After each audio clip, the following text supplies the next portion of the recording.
കൊല്ലം Kannanallur പോലീസിനെതിരായ CPM local സെക്രട്ടറിയുടെ മർദ്ദന പരാതി പാർട്ടിയെയും സർക്കാരിനെയും പ്രതിരോധത്തിലാക്കിയെന്ന് വിലയിരുത്തൽ. ഇനി പരസ്യ പ്രതികരണം വേണ്ടെന്ന് സജീവിന് പാർട്ടി നിർദ്ദേശം നൽകി. കണ്ണനായരുണ്ട് വിശദവിവരങ്ങളുമായി.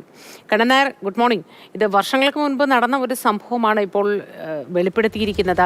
പലരും ഉന്നത ഉദ്യോഗത്തിൽ തുടരുന്നു എന്നും പോസ്റ്റിലൊക്കെ വ്യക്തമാക്കിയിരുന്നു. എന്തുകൊണ്ടാണ് പാർട്ടി ഇത്രയധികം പ്രതിരോധത്തിലായതിന് കാരണം? എന്തുകൊണ്ട് ഇത്തരത്തിലൊരു നിർദ്ദേശം ഇയാൾക്ക് നൽകി? മൊത്തം ഇത് കഴിഞ്ഞ ദിവസം നടന്ന സംഭവമാണ്. അതായത് കുന്നംകുളം വിഷയത്തിൽ CPM വലിയ പ്രതിരോധത്തിലാണ്. അതിന് പിന്നാലെയാണ് ഒരു ലോക്കൽ സെക്രട്ടറി കണ്ണനല്ലൂർ SHOയുടെ ഭാഗത്തു നിന്ന് അതിമോശമായിട്ടുള്ള അനുഭവം ഉണ്ടായി. ഒരു പരാതിക്കാരിയെ സഹായിക്കാൻ വേണ്ടി അവരുടെ മധ്യസ്ഥതയ്ക്ക് വേണ്ടി എത്തിയ ആളാണ്.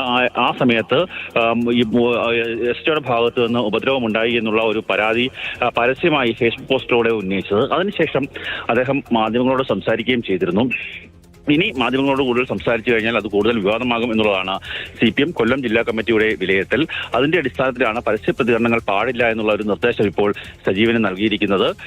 ഈ വിഷയത്തെക്കുറിച്ച് പാർട്ടി വിശദമായിട്ട് അന്വേഷിക്കുന്നുണ്ട്. മാത്രമല്ല അവിടുത്തെ CCTV ദൃശ്യങ്ങളടക്കം, പോലീസ് സ്റ്റേഷനിലെ CCTV ദൃശ്യങ്ങളടക്കം പോലീസ് പരിശോധിക്കുകയും ചെയ്യുന്നുണ്ട്. ചാത്തന്നൂർ ACP നേരിട്ടാണ് ഈ വിഷയം പരിശോധിക്കുന്നത്. അതുകൊണ്ട് തന്നെ ആ ഒരു തീരുമാനം വന്ന ശേഷം മാത്രം ബാക്കി എന്തെങ്കിലും കാര്യങ്ങളുമായി മുന്നോട്ട് പോയാൽ മതി എന്നുള്ളതാണ് ഇപ്പോൾ CPM കൊല്ലം ജില്ലാ കമ്മിറ്റി നൽകിയിരിക്കുന്ന നിർദ്ദേശം.